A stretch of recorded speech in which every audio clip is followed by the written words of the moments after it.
Welcome to Unleashed. I'm your host, Will Bachman, and I'm excited to be here today with Professor Brian Kaplan, who is the author of Build, Baby, Build, The Science and Ethics of Housing Regulation, as well as many other books, including The Case Against Education and what's the Irrational Myth of Voter? the Rational Voter. Myth of the Irrational Voter, which I just finished as well. Brian, it's so great to have you on the show. I guess I should mention that you have a co-author on this graphic novel, Adi Bronze. Is that right? Adi Bronze. Adi Bronze. So, your book makes the case that both liberals and conservatives, everyone across the spectrum, should support housing deregulation because it has benefits for both across the political spectrum. Everyone ought to support, lower cost of housing, more equity. The question that I wanted to jump in with, it really is about more of the how. So let's assume that readers are convinced that it makes sense. You get into it a bit in the last chapter, but it seems that as an economist, how do you think about what would have to happen to actually achieve housing deregulation? To get the kind of radical housing regulation I'm talking about, you got to convince a lot of people to think that that's a good idea. Democracies don't always do exactly what the majority wants, but it's not that far from the truth. Part of the reason why I write books like this, I'm trying to reach a bigger audience. Also, honestly, I just have this dream that someone way more persuasive than me is going to read it and they'll be convinced, and then they'll do the actual work of persuading people. I've got an ability to persuade a certain segment of the population. Rationalists, people like that, are good at talking to kids too. I think they've got more common sense in some way. But anyway, that's what I think it's going to take. And that's why, especially in the last chapter I go over, it's not primarily about homeowners jealously trying to crush competition to keep their home prices high. It's much more of something that almost everybody is on board with, or there's very few people actually are against housing regulation. A lot of it, like I say in the book, is just sheer economic illiteracy. Most people just don't see this connection between letting people build and there being a large quantity with low prices. And then on top of that, there is a hypersensitivity to the harms of building, combined with a blindness to all the good things about building. Again, from a political point of view, individually, people are very mindful of the benefits of having construction around them because almost nobody wants to live in an isolated area, which means that actually people like the package of all the good stuff that people bring plus the package of all the bad stuff that people bring. It's just that when you ask them about policy, that they really only think about the bad. Yeah. So we also see kind of a similar situation that you read about in long distance electrical distribution of how, we're trying to build the grid and add solar and wind power, but there's this issue with long distance transmission, and people who support the renewable power are a bit of a bind because there's often the environmental regulations that are getting in the way, and it seems that there's a bit of this kind of ratchet. You might think of it as safetyism, or there's some kind of ratchet where once regulations get put in place, then there's kind of embedded vested interests who have an interest in that. For example, at a minimum, like the zoning consultants, right, support zoning. And well, although often the consultants are being hired to go and help you get around the rules. So don't forget that. Beyond just convincing people in general, talk to me about who would be the kind of opposing forces lobbying to keep the current housing regulations in place. The main people that are active are your community activists, people who go to meetings and complain. They're the people that actually are trying to stop stuff. The construction industry is an interesting case if you think that lobbying is bad, because the truth is that without the lobbying of developers, virtually nothing would be built. Yeah. There's very little that you can do by right anymore. So in order to go and do any major project, developers have to go to governments and somehow sell them on it. You can call it corruption or whatever you want, but the fact remains, if it weren't for the industry pushing for permission to do stuff, then almost nothing would get through, because the activists on the other side are pretty much just there to stop development, to prevent anything that could happen, and complain. if you're wondering like what's so special about this industry, a lot of industries, the people that are producing the good have a vested interest in keeping the good high. But actually, in the case of development, the main thing is that once you build something, normally you sell it to somebody else, and they're the one that's actually holding the bag. And developers make their money off of new construction, which means that they are generally pushing for permission to go and do more stuff and to bend the rules and make exceptions. Developers are not, importantly, trying to stop anything. Their main thing is just to get permission for themselves. They're not heroically trying to change the whole system. They're just nipping away at it like piranhas. You might say like low energy piranhas. Right? They're not that good at it. But whenever you see new stuff that is being built, it is very likely it's because some developer went and did all the effort to get all the paperwork done, which is not easy. I'd like to get into some of the specifics of the specific types of regulation and go through each one of these. Okay, let's do it. Yeah, because in the book, it's a graphic novel. You're kind of using a dumpster, a dump truck to kind of show a big pile of paper. But I want to give people a flavor of what the sort of specific types of barriers that developers face. So let's go through them one by one. Zoning laws. What would your kind of ideal world be with rezoning laws? Would you suggest do away with it entirely? And if so, what would some of the downsides be to that? What's your future state, ideal for zoning? Right. So zoning laws, usually people are thinking about use separation, like we're going to separate industry from commercial from residential. But sometimes people use it more expansively, especially economists who don't know a lot of law anyway. And it's like, oh, whatever. But so a lot of economists just use zoning to mean anything government's doing. There is this expression, the zoning tax, that economists use, which really is just a measure of all the harm of all the land use regulation. But in any case, all of that throat clearing aside, my view is that it is best just to abolish the regulation as much as possible, as much as you can get away with, take a flamethrower to it. I know very well this terrifies people, and a lot of people say, well, but there's some reasonable ones. And my answer to that is, look, that sounds really plausible, but what we see historically is there's a slippery slope, and as soon as you give anybody the chance to go and stop someone preemptively from using their property as they want, it takes us back on this journey to the terrible place that we're at now, where it's hard to do much of anything. This system where the owner can do what he wants, and if you complain, you have to take them to court, and you've got to prove that there's some horrible problem. That worked great for 700 years, and I think that is, in fact, the best system. All the way down to, can my neighbor put a pig farm right next to me? It's very unlikely to happen, especially not in a nice suburban area.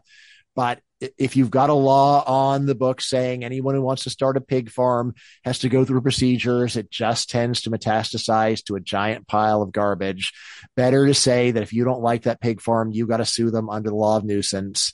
And you say, well, it's hard to do it. So that's a feature, not a bug, because there's just this horrible human tendency to complain about petty things. And what we see from experience is that it is a feature, not a bug, to shift the burden of complaining onto the person who complains. All right. Let's talk about historical preservation regulations. What's your ideal future state on that? And Flamethrower for historic preservation does not mean that the historic buildings will be all torn down. Of course not. There are very standard market forces that lead to historic preservation.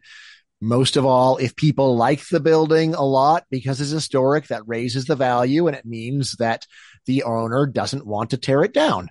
Unless, of course, you can do something so much better that overpowers the historic value, in which case I'll say the market has spoken. Remember, there's not only the value of renting out office space in a historic building, there's the extra value that you can get from turning it into residential space. And then obviously there's also philanthropic efforts to go and preserve buildings. Those are all totally fine in my book. But when you start passing laws saying this is historic, the owner can't touch it or needs to get special permission, this is one where you might say, what's the big deal? It's just some small exception. These small exceptions, there really is a slippery slope, and we actually do have historic parking garages in New York City. I understand someone who says, let's just curtail it, but I think that is the wrong approach. The right approach is to realize as soon as you open this up to rule by complaining, complaining really does take over. Best just to go to that bright line of the owner decides. And if you don't like what the owner's doing, show him some money. All right. So would you say that there, Oh, yeah. And on that point, also, yeah, very much worth realizing that every historic building that you know about was generally built on the rubble of a previous, even more historic building. yeah, yeah. So in the book, I go over the Empire State Building. So what was there before was the original Waldorf Astoria Hotel, which was gorgeous. But if we had said you can't go and tear that down to build something else, no Empire State Building. The slogan I have is always think that maybe we are building the history of the future. Maybe we're building something that future generations will regard as historic. And if that sounds like naive or it's just an attempt to trick people into approving the demolition of beautiful buildings, look, it's a reasonable point because every historic building that we actually have, there was something there before that was even older. And it's a good thing probably that the owner was able to make the decision instead of government saying, no, can't do it. So there's probably a spectrum on this where it sounds like are an absolutist on this one. Mm-hmm. And I'm probably not all the way there. Well, so absolute is like, what if we had to go and pass an historic preservation law to stop an asteroid that will destroy the Earth? So I'm not absolutist in the philosophical sense, but in terms of practical policy, this bright line of the owner decides, and if it's really objectionable, sue them under the law of nuisance. That is what I think is the best system. Yeah, as you mentioned, you include in the book the example of the Waldorf Hotel. Mm-hmm. The original. Of course, there's another beautiful Waldorf Astoria Hotel in New York, which is in a different location.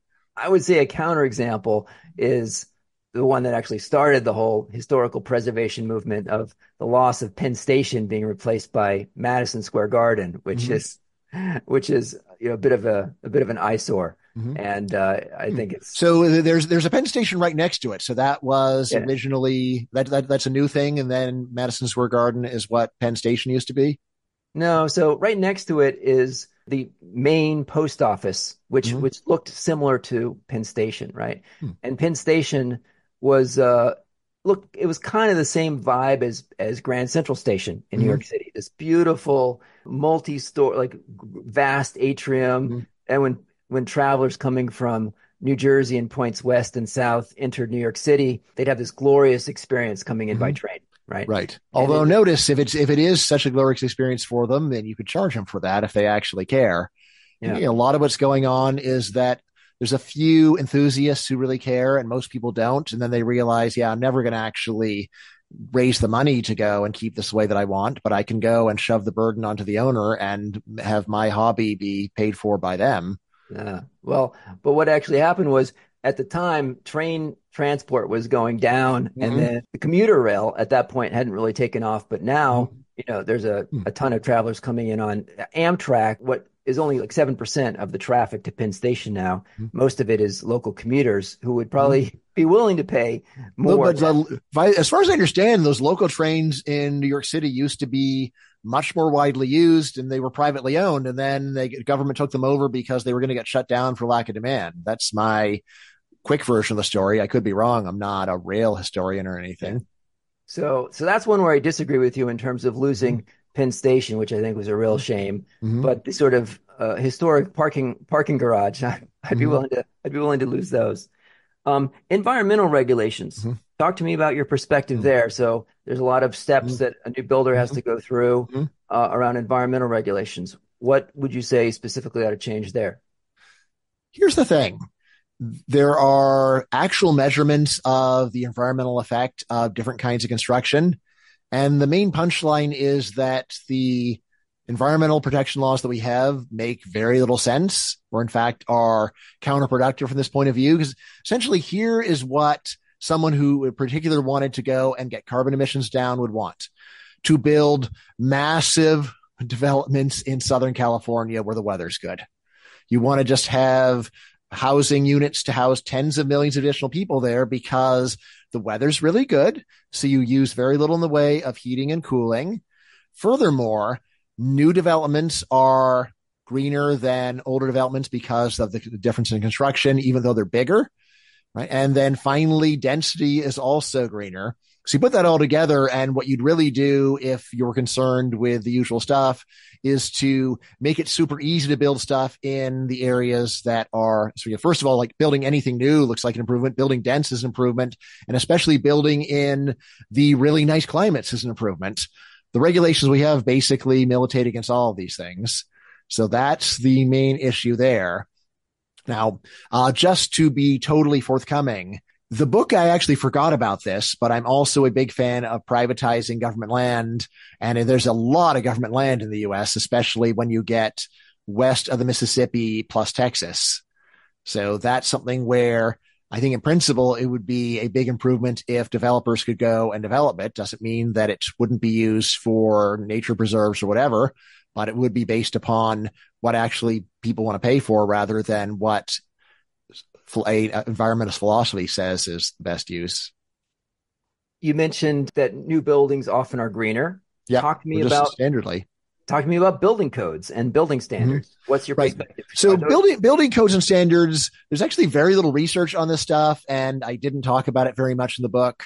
Most of it is about what would be called land use regulations that just tell you what you're like, where you're allowed to build and like how much empty land you're allowed to have. It's not very, there's just very little on to what extent are safety regulations and so on actually raising costs and how much they in fact increase safety. I have a general view of this, which is that these regulations are, let's see, what's the right way of putting it? The free market would take care of it. I'm not worried about unregulated skyscrapers collapsing. There's a lot of ways that free markets go and ensure quality. It's not an absolute guarantee, but neither is the inspection of buildings by government officials an absolute guarantee. So I did talk to one architect who said, Brian, the stuff that you're talking about is doubling the cost of housing and then a bunch of poorly thought out building codes or maybe adding on another 20%. He seemed to know what he was talking about, but I don't really talk about this in the book and don't know of much in the way of research on this. Here I just have my general presumption that the free market actually does have a lot of ways of providing quality products as long as people want them. Okay. So you mentioned, so you didn't go into a ton of detail on that. Mm-hmm. I can imagine that there'd be a counterbalancing piece on that one would be that for like insurance companies, if they know a building is met to a certain standard code, they can kind of go in their rule book and they can just use the standard vanilla quote, right? That's reasonable. So, like there's a standard distinction in economics between licensing and certification. Licensing is where they say you will go to jail if you go and provide medical services without this license.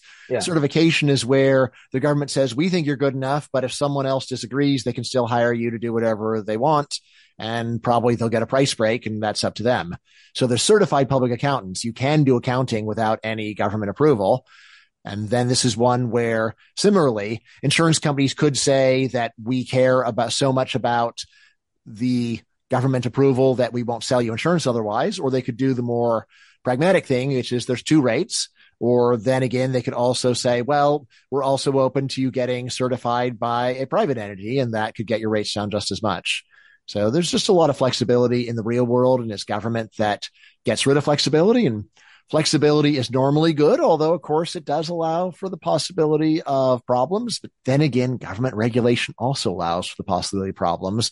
A lot of what people are doing is they're imagining a government that works extremely well or perfectly compared to the real world of markets, and it's just not a fair comparison.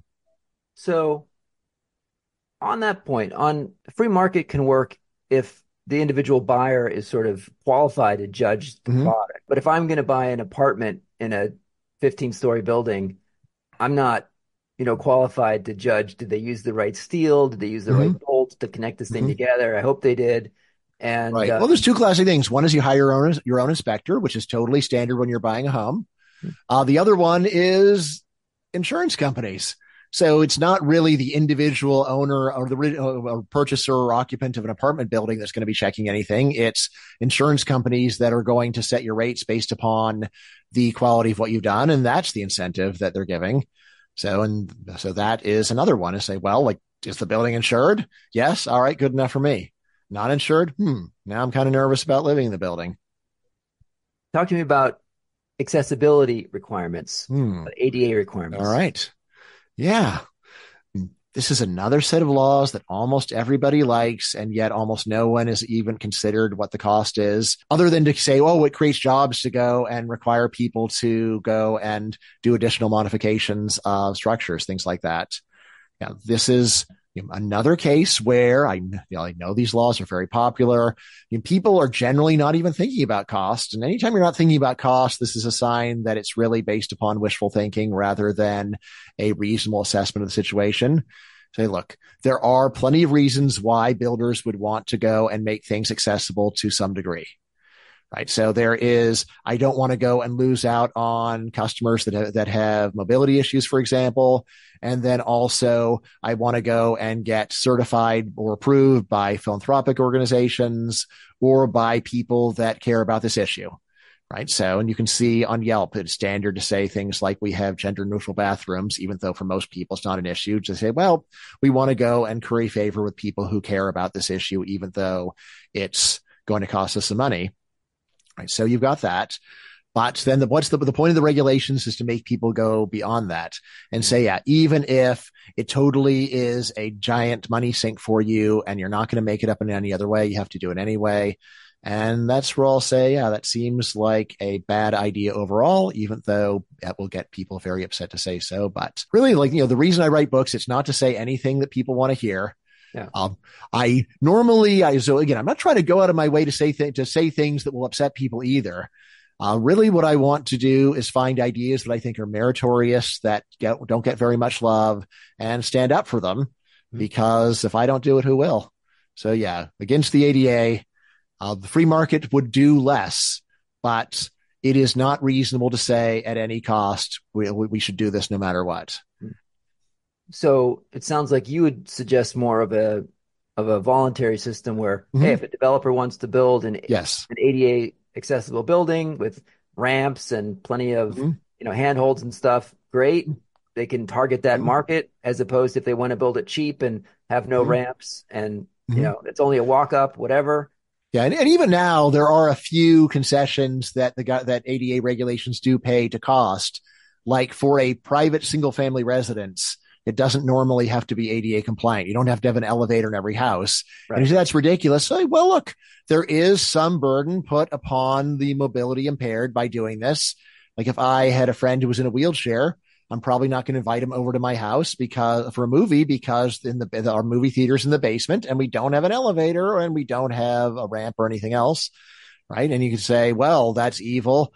And it's like, well, what if it costs another $100,000 to make every house like this for you? And it's never actually happened that I've had a friend in a wheelchair that wasn't able to see a movie at my house.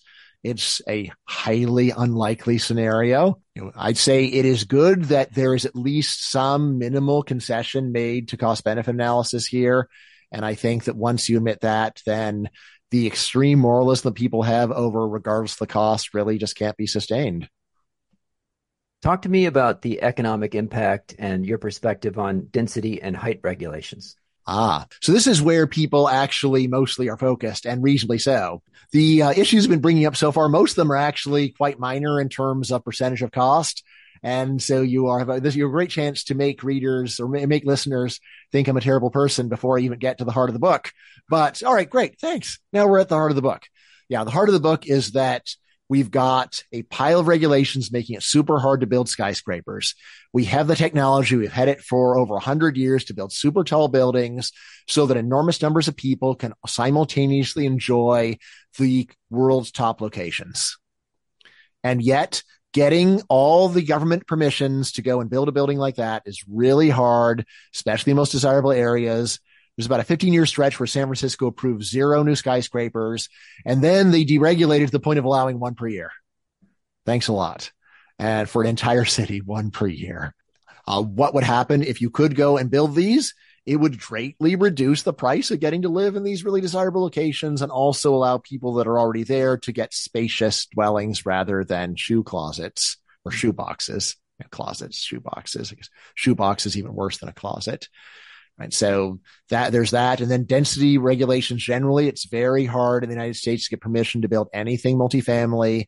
Something like 80% of residential land is zoned for single family homes. Right. And why is this so? Like, wouldn't it be great if we could go and, especially in really desirable areas, build up and build closer so that we can make living in these places much more affordable? Again, which does not necessarily mean that people are living in cramped quarters. If you get the housing cheap enough, then you can have a spacious apartment. You can have a whole floor of a skyscraper at a not astronomical cost. Because if it's just based upon technology, the technology is cheap. It is the paperwork that is expensive. And then last one on density, even when you're doing single family homes, governments normally will say how much land each has to have. And the amount of land each has to have is normally a lot of land. Very common to say you got to have an acre per house.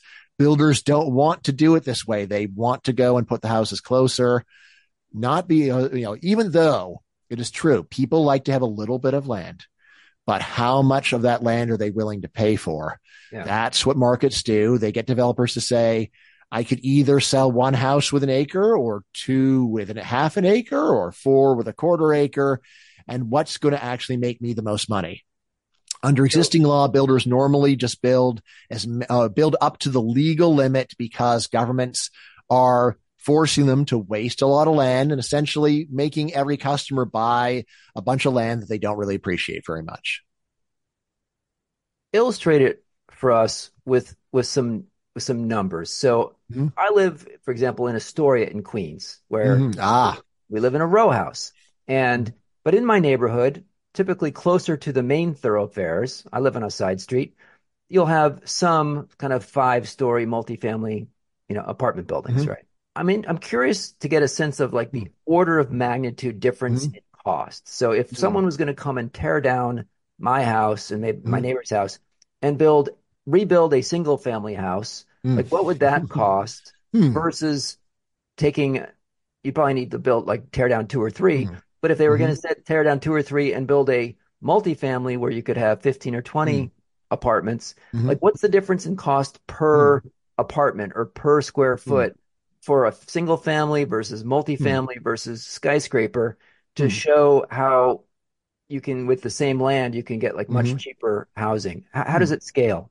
Yeah, that's a really good question. So I'm trying to picture where Astoria is. I remember it's on Long Island, maybe 10 miles in from the west coast of Long Island. Is that right? Well, Astoria is right on the water. So we're right half a mile from the East River with a view of Manhattan. Right. But from the west coast of Long Island, where are you? Well, the westernmost edge of Long Island. The westernmost edge of Long Island basically is the East River. So if you walked west from my house and half a mile, you'd be wet in the East River, and then you keep walking and you get into Manhattan. But so all right, so you're closer to Manhattan than I was remembering. Yeah, we're a 5-minute walk from the subway. So it's dense. It's like row houses, single family row houses mostly. So and that means that they're touching each other or they're not touching each other? They're touching each other in my neighborhood. So the houses, people have a tiny little front yard, a tiny little backyard, and that you might have a couple flowers, but you're not, playing baseball out in the backyard. And I'm curious just sort of to think about how the cost scales. So if you're building, if you get sort of economies of scale, if you start building a 5-story residential versus a skyscraper, how does it work out, dollars per square foot? All right. A really good question, and one that I'm going to start by just giving you what I know from research, and then I'll do some guesswork for your specific question. So 2 numbers that come out pretty easily from the research I've seen is, first of all, just averaging over the whole United States, regulations roughly doubling the cost of housing. All right. So there's that. And then for San Francisco, it's probably more like multiplying it by a factor of 10. So that's close to the worst in the country, right? For Manhattan, I'd say still probably multiplying it by a factor of 5. For Astoria, I would say probably more like a factor of 3. So that's so like whatever it's going for there, I would think that in the end, you would be paying about 1/3 of what you currently are per square foot. But that's the last part. The Like there's one paper I could go back to and look at a table, which would Yeah. tell me a bit.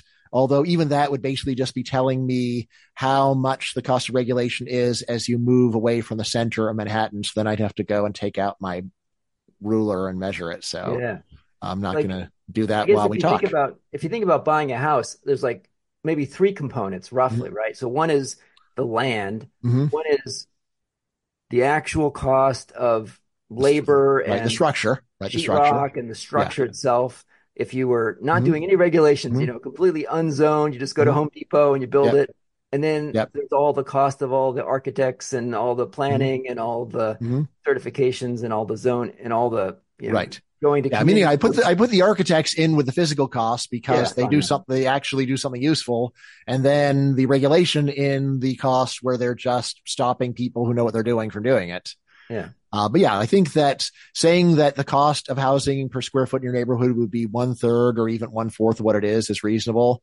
It's a little complicated because if you just think about deregulating one small part of New York City, if you were just deregulate only Astoria, probably it would become full of skyscrapers almost immediately because prices are so high in all the surrounding areas. If there's one little area where you can do what you want, Yeah. then people build to the skies. But if you had a larger area deregulation, then they wouldn't do that because the cost of building super high buildings does start to get higher. So you might have noticed that there's that one super tall skyscraper built on the very far south end of Central Park. The rest of the buildings around it are like 5, 6 stories, Mm. but it is profitable if you get the permission to build one skyscraper, build it to 100 stories. Yeah. But on the other hand, if you deregulate the whole neighborhood, then probably they would just stop at 40 stories when the cost of going up gets really high. And with all of that housing of 100 more 40-story buildings around Central Park, that would be enough to get prices way down. And then you'd no longer want to go and build the skyscraper. How does the economy of scale work with Hmm. skyscrapers? Like if you get Hmm. permission to build one and you're sure you can sell out all the units, if you're as long as you're going to build 10 stories, does it make sense to Hmm. build 40 because Yeah, great question. So I actually tracked down a few papers that have cost estimates based upon number of stories of a building, and they don't all agree. Let me just start with that. There's some dispute about when the extra costs start kicking in. There's some claim that it's pretty much a constant marginal cost from like floors 10 through 40. And if Mhm. you're building to 10, then you might as well like build to 40. And then there's others saying, no, like it's sort of like pretty flat. Well, like it goes up a lot for 2, 3, 4, and then at 5 starts tapering off. And I've even know a paper saying like then the cost of like a 5th or 6th floor is actually lower than that because of something involving utilities. I'm a little hazy on that. So never having built a apartment building myself. And then it starts going up again. The fair thing is that going from 40 to 100, that's real expensive. And you're only going to do that with super valuable land, which normally is coming from regulation to make the land that valuable. Although it's true that there were some really tall skyscrapers built before the era of strict regulation. So Empire State Building, most notably. But basically, you'd expect to see that even in quite expensive areas, if you could just build whatever you wanted, there'd be tons of stuff that would be like 40 stories. And then you'd have in the very most maximally desirable areas, or maybe also just for tourism purposes, like part of the Empire State Building, it's like, well, if we have the tallest building, then we're going to get tourists just for being the tallest. And that will get us some extra both tourists as well as we can get some prestige rents out of that by saying like, don't you want to have your offices in the very coolest building in the city? But yeah, I think it's reasonable to say that you'd see in the most valuable downtown areas, just tons of 40-story buildings. And yeah, things like Greenwich Village probably would just get totally bulldozed. With maybe like you might preserve one example, just as the Museum of Old Greenwich Village, something like that. Tell us a little bit about what happens with this community engagement and public hearings. Hmm. So that's, Hmm. the public notice requirements. So what does a Yeah. developer have to go through to Hmm. build a building? And part of Hmm. it is that you have to actually do this community benefit agreement to Hmm. say what benefits are you going to give to Hmm. the community Hmm. for them letting Yeah. you I build. mean, that's sort of if you're lucky. If you're lucky, the community is ready to negotiate and they just shake you down for some free stuff. More often, it's just a fire hose of complaints that cannot be met. combined with a bunch of delaying tactics of, well, we need to have a study of this. The study takes 2 years. And then after that, there's some problems with the study in the other 2 years, with the hope that if you just stall enough, developers will say, we're not going to make money off of this project and we'll give up. There is a really good book that I mentioned in the references called Neighborhood Defenders, where they basically got the transcripts of everything said in the land use meetings in the state of Massachusetts. And what you see is that it's not the stereotype of wealthy homeowners going there to protect their property values. Rather, it's more like the craziest, most paranoid people in the town, usually homeowners, but not the ones with the most money at stake, but the ones with the most time on their hands and the most vivid imaginations show up to complain. And the complaints are often quite petty, but nevertheless deemed to be a reasonable basis for preventing a $50 million project from going through. Like, some birds will be disturbed, or it goes against the character of this neighborhood. That's the kind of stuff that people are usually saying in meetings. It's not that they're going to reduce our property values by 10%, and I don't want that. Like, the second kind of complaint is easier to deal with. You just say, oh, well, 10%, what's your latest assessment? I'll give you 11%. Now, will you sign? And that would solve it. But it's really this problem of the democratic process, which again sounds wonderful, but works poorly because it really does put the power to veto progress in the hands of paranoid people who don't really speak for anyone but themselves. Here's a puzzle for you. Mm-hmm. Local politicians, presumably, typically would like to increase the tax base, right? Mm-hmm. And they would typically like to be able to claim to residents that they helped lower the housing cost. Mm-hmm. People complain about that. So why aren't local officials already pushing to remove some of these barriers? And why did they put them in place? I can understand why they put them in place in the first place, because they seem like a good idea at the time. Like, oh yeah, we should have zoning. But given the impact, and developers are surely talking to the city council and mayor, this slows us down and probably making big contributions. Why are politicians removing these barriers? Well, if you just think about the naive model democracy, politicians do what the people want. You say, all right, that's oversimplified, and there's also special interests. So, all right, fine, it's oversimplified, but it's not totally wrong. Politicians' first concern is, well, what will the people think? Now, if you say, well, most people don't think anything at all, they don't even know what's going on, it's right, well, fine. What will the activists think, and who is going to actually look good on the news? If there is a big fight at the land use meeting between the local community activists and developers, what's going to happen? The local community activists will go on the news and they'll say, this is all about greed. This is all about these fat cats going and building stuff so they can make money with no benefit to our community. And on the other hand, then you have developers saying, well, we go and contribute to the tax base, and there'll be, it's just not nearly as compelling an argument to go and make on television. And that's what is really driving this process, is the most simple-minded version of what's going on. I have a whole book on demagoguery, and that's what democracy is. It's demagoguery. The most simple-minded emotional arguments generally prevail.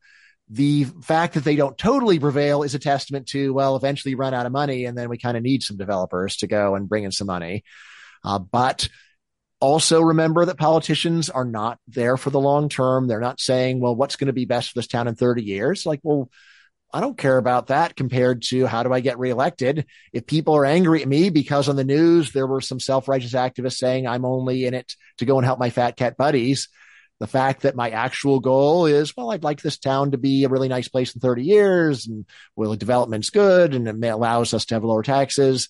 It's like, well, if that isn't an argument that's going to win the election for me, then like I'm not going to worry about that very much. And I think honestly, politicians, my guess is most of them actually, in their hearts, they feel bad when they give anything to developers because they're normal human beings. Like, normal human beings do not like developers. They think of them as greedy jerks. And on the other hand, probably politicians are not that thrilled with the complainers who show up at meetings and protest, but it's more like, well, they're noble people pushing the noble goal of preserving everything, but they're sort of overstating it. And almost no one will grant the developer this title of a noble goal, of having noble goals. That's just not the way that people think about the world. My friend Michael Manville at UCLA has this very cool paper where he surveyed people and he said he proposed the same project in the survey both times. But one survey, he just asked them, should you approve this project? And the other one he mentioned, and he said, well, what if the developer makes a lot of money? It's all he did. Same two ideas, except one, he just added on people making money. And that crash support. Just the fact that someone's making money is not something that is good or even neutral. It's bad. I don't want anyone to make a buck. Now, as to where people got this bizarre antipathy for the housing industry, Lord only knows. You don't go and have a movie about evil farmers trying to grow more food, but somehow a movie about Brian. evil developers trying to build more housing resonates. It's kind of weird. It's like, oh, you don't think there's agribusiness? It's big business too. And strikingly, this is the second most vital necessity. Food's first and housing second, and yet housing is a maligned industry. Let's talk about affordable housing requirements. Explain what those are and tell us what your perspective is on them. Right. Of course, the cheeky answer is affordable housing is what you have if people listen to me because you can build tons of housing and it's cheap. But no, you're talking about regulations where government does something or other to try to make housing more affordable. Let me just start with the dumbest versions of it and then move gradually to the least dumb version. All right. So the most dumb is where government just goes and gives money to poor people to buy housing while keeping the supply of housing totally restricted. Right. This is what economists call subsidizing demand and strangling supply. And it's almost as soon as you hear it, you realize, look, this is not a solution for anything. It's just throwing more money at an industry where there aren't enough units for people to live. And the subsidies might go and shuffle around who lives there, but it doesn't actually solve the problem of lack of housing. Right. So that's dumb. All right. Now, the next level that people usually think of is rent control.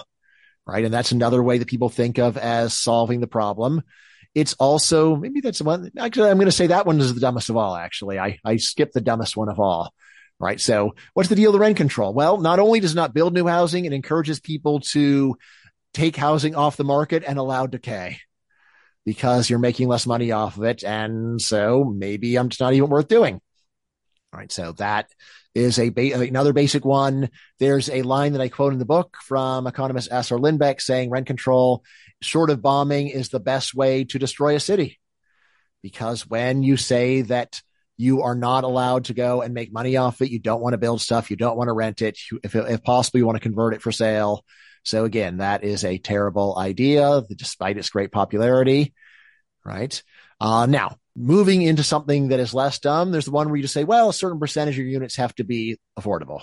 But this basically is like a tax on the housing industry to go and produce a different kind of housing. It's like, look, if you think it's worth you spending tax dollars on this, why not go and tax stuff in general rather than this one particular industry where you are basically making the unsubsidized homes even more expensive at the same time as you're making the affordable ones less expensive. Okay. Right. Now, the one that is the least dumb actually is where government says, all right, we're just going to go and build housing. So public housing. At least this does address the issue of there's not enough housing, and then the government goes and produces some more housing. So if you're going to do something, the government's going to do something, it's like, yeah, that's the one that actually makes the most sense or is the least dumb. It still has a lot of problems, like government produced housing has unusually high cost of production because government isn't trying to actually look for ways to make it cheaper. It generally has lower quality because it's the nonprofit sector. It works poorly. They don't maintain it very well. And then finally, just in terms of scalability, over 99% of all housing in the U.S. is done by the private sector. Just trying to scale up this crummy system is not a good one. What have economists know about, in terms of the part about, you talked about carving out a certain percentage of units? Mm-hmm. Right. Well, the main thing is this is like a tax on the regular units. But so the question would be, if instead of doing that, we just say, look, we're going to build a luxury building, like it's high end for rich people, right? Yes. And instead of saying, we're going to carve out 20% for affordable, let's just build 100 units. All 100 of them are going to be for wealthy people.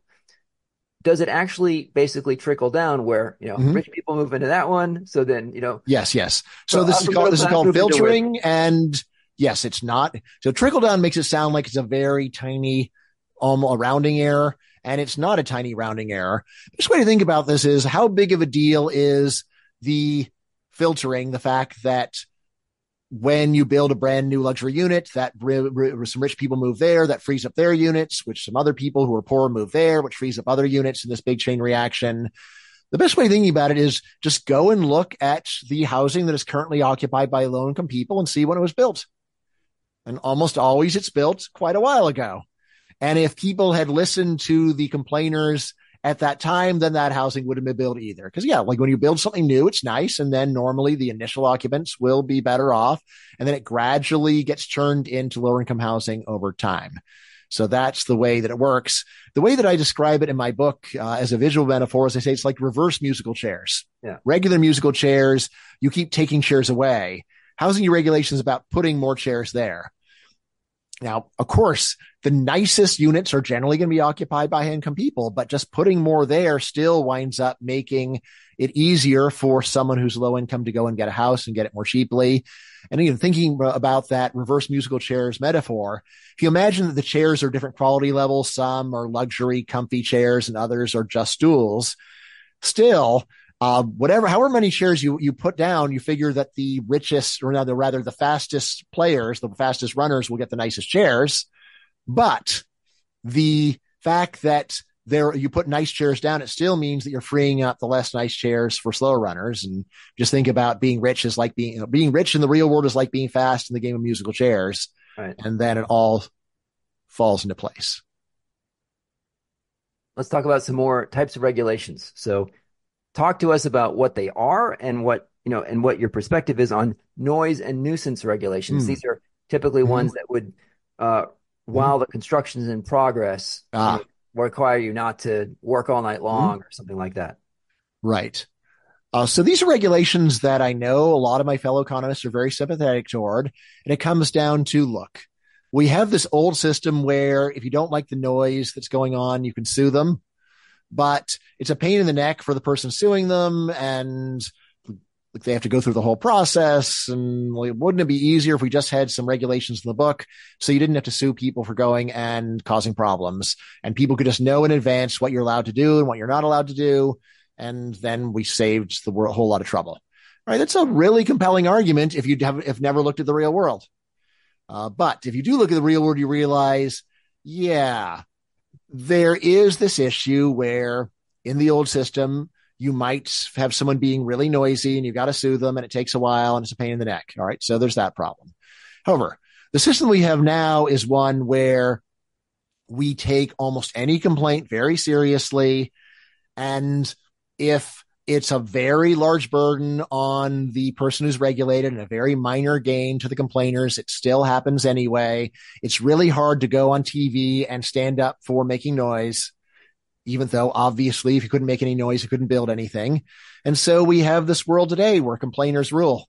So I'd say that we had a better system during the period when we didn't have regulation. And instead, if you didn't like it, your ultimate recourse was just to take them to court.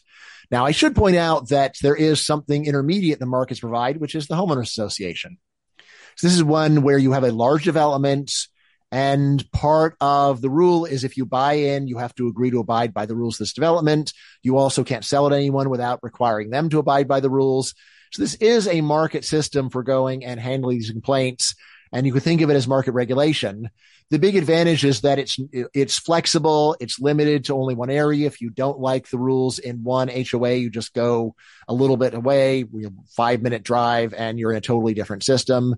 And that way, at least you are considering costs. And it's not just the war of the demagogues, but rather it's one where you're balancing costs and benefits. I know HOAs don't work perfectly either. And they too actually nicely illustrate that you don't want to give too much power to complainers.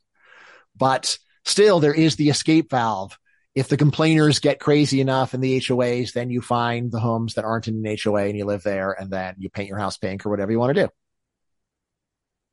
So raising the kind of elevation level a bit or taking a broader view, I'm curious what do economists know about just kind of this ratchet of regulations where Mm, it's easy to add them, but then once you get them in mm, place, it's difficult to take them away.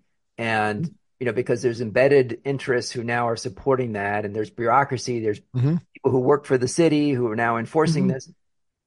What are some of the, like, what do economists understand mm, about that kind of ratchet challenge, which seems it's not just mm. housing, right? Yeah. So, Across the society. Go to the playground, right? When I was a kid, there was seesaws, and you can't do a seesaw now because the kid will get hurt. mm, So what are some of your mm. perspective on just that ratchet? The jungle gym is the main one I've seen banned. I still seesaws last time I took my Okay, kids to the seesaws, park. but like But you yeah, can't do that thing where you but spin around and around. Like you right, see those in Europe, but right, this just general right.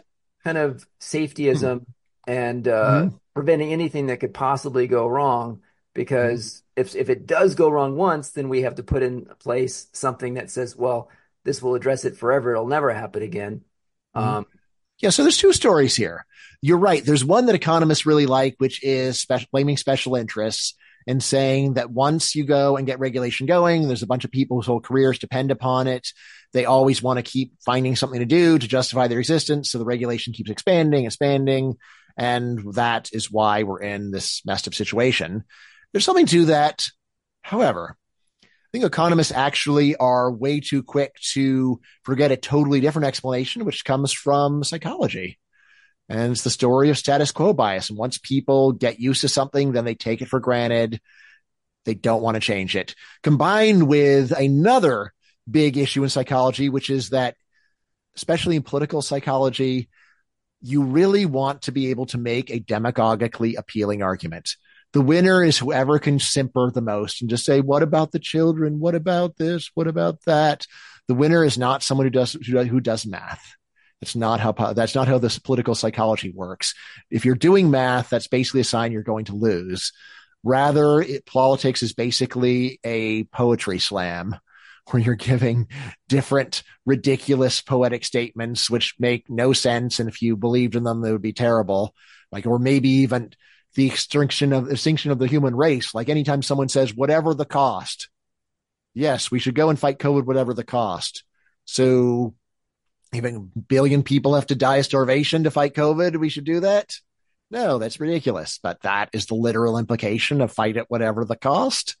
Right. So anyway, your story of special interest, a lot of economists believe it. It makes some sense. Though honestly, I would say that particularly in the case of housing, if it were just special interest, I'd be a lot more chill about it because I'd say, the developers will go and they'll lobby and they'll push and they'll get their way, and they'll go and they'll wine and dine the legislators and donate to their campaigns. And before you know it, it'll just be a big yes, yes, yes. And their job will just be stamping approval on everything. That's not the real world. I think the real world, the issue is much more of the political psychology. A lot of it is, like I said, that the complainers have a giant edge in the court of public opinion. And then combined with what is the mentality of someone who wants to be a regulator? Is someone that wants to go and help people, and helping people doesn't include developers, nor does it include people that buy homes for developers. Helping people is basically helping people with the kinds of complaints that sound good on TV. I know, no, there'll be traffic, there'll be parking problems, historic buildings, birds. So that's my preferred story. I think special interests are part of it, but I think it's more of a minor issue. And as to whether special interests would even really overall be pushing much regulation, I think that's a serious question, if not for human psychology, which I think is the real problem. Brian, I see we're at the top of the hour, and I want to be respectful of your time. The All book right. is Build, Baby, Build, The Science and Ethics of Housing Regulation. Other than finding it at your favorite bookseller, where can people, listeners, find you online if they want to Hmm. learn more about your work? And I think you also have a Substack. Yes. So my Substack is called Bet on It. So that's where you can go and hear from me pretty much every day. I've written a lot of books on a lot of topics. I do housing, immigration, education, um, parenting, democracy, politics. I've also have a lot of books of essays on a wide range of topics. So if any of those are interesting to you, even if you don't like this topic of housing and somehow strangely stay to the end, and maybe you just skip to the end or something like that. I'm going to say this is the deepest dive into the actual nuts and bolts of housing regulation that I've done. So thank you very much for that. I can tell you know your stuff and have thought about it on a deep level. Appreciate it. Well, that is very kind of you to say, Brian. I did a little research because I did not know much about housing regulation. Okay. And All right. But you do live in Astoria, so you've got a lot to work with. yes, Brian, this was a lot of fun, super educational for me to get your perspective. And thank you for joining today. My pleasure. Talk to you later.